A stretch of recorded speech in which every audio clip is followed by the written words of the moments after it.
Take a moment right here, feeling like it's out gear. Running, running, no. Keep running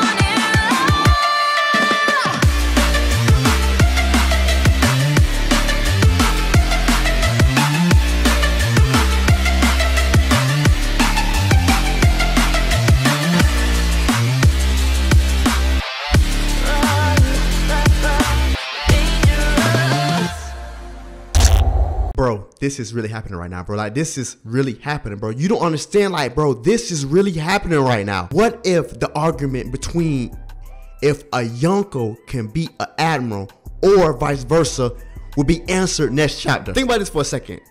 Green Bull is well over Wano's airspace.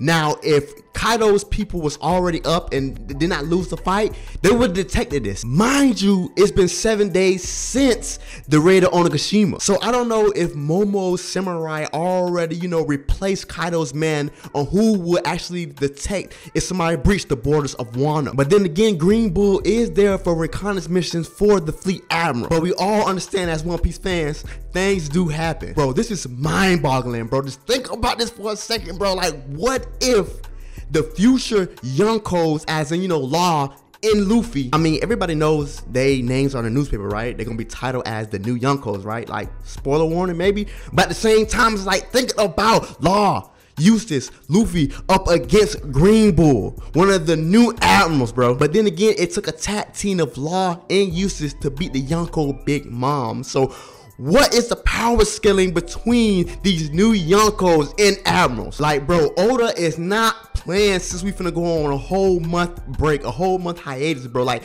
Oda is giving us some juicy content right now. Oh my God, I'm sweating. Like, literally, I am sweating to think about this for real. How far is Oda finna take this? How far is the reconnaissance mission from Green Bull? How far will it go? Like I said, things do happen in One Piece.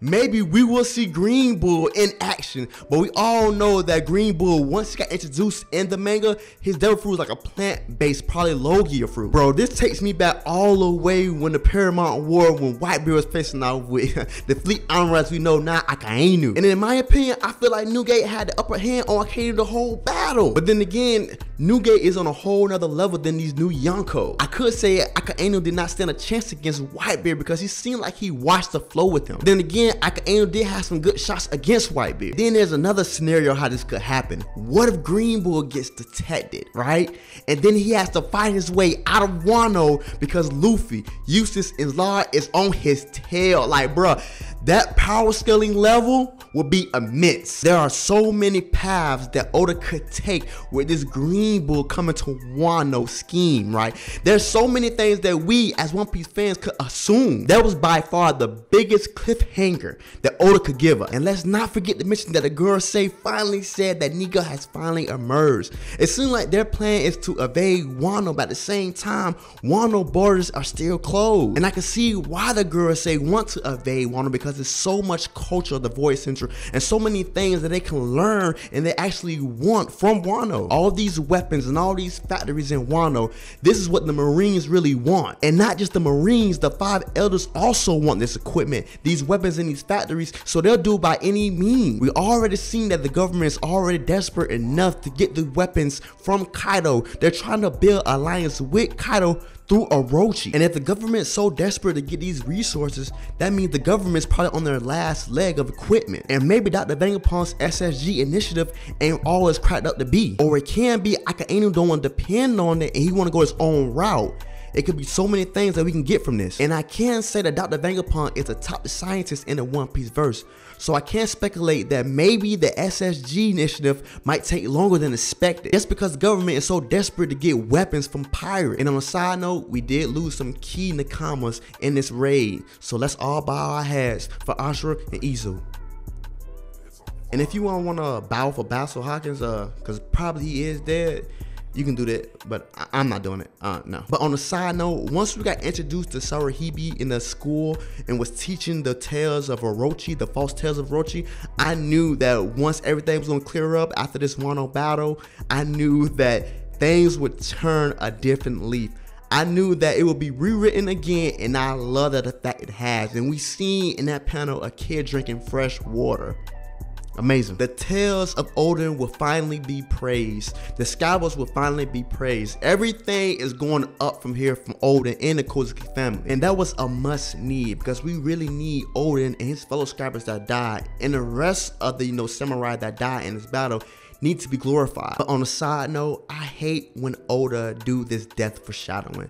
You seen what Kinemon said in that panel. He wouldn't know what to do if one of the heroes died. Now, I'm thinking maybe that's Oda death foreshadowing. I hate when he does that, because sometimes it's a hit or miss. And just to continue with the review, I love the interaction between Zoro, Sanji, Momo, and Hayuri. They just playing like they was kids already. I'm pretty sure nobody had it in doubt that Yamato would join the crew. We have not successfully heard that, Luffy embraces her, but at the same time, we know that she's gonna join. And then there's a new debate now.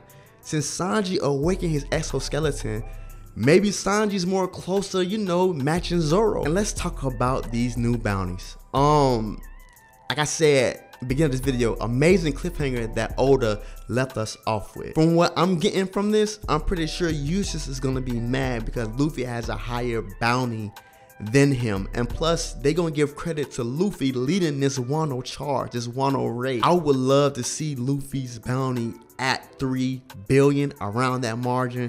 I'd love to see Eustace and Law right a little bit under him, but leave me a comment down below. What would you think that Luffy, Law, and Eustace bounty might just be? And plus, Alpo bounty should get raised also. I believe that the number's gonna go straight with Alpo and venture off with him, so evidently they will make Alpo kind of a powerhouse pirate in a new world. I already touched upon Green Bull's reconnaissance mission, but that gives more depth in why I think that the government is so desperate. Essentially, I know the SSG program will work in Marines' favor, and maybe that's when you see the Marines getting back to who they really are. But right now, in my opinion, the SSG program might take longer because of the desperate attempts from the Marines. But that is all I had to say about this chapter. Amazing chapter. 10 out of 10 like always, bro. Whenever we have world building chapters, that's the best chapters to me, in my opinion. We had the Mary Joyce, we had the Garrusei, we got Green Bull trying to spy in Wano in a reconnaissance mission from Akainu, bro. Like, we also got hints from future bounties from Law, Eustace, and Luffy, and the rest of Luffy gang, Zoro, Sanji. Like, we all gonna get new bounties next chapter, and we're gonna get verification on if Green Bull want that pressure. But that is it for me, fam. Like the video, subscribe to my channel to get more of me and more One Piece content. Follow me on Twitter to get more in-depth content, because I'm giving the PS5 away. Hit that bell icon to get notifications when I do post new content about One Piece and more other things. And like always, I'm Cypher, and I'm out.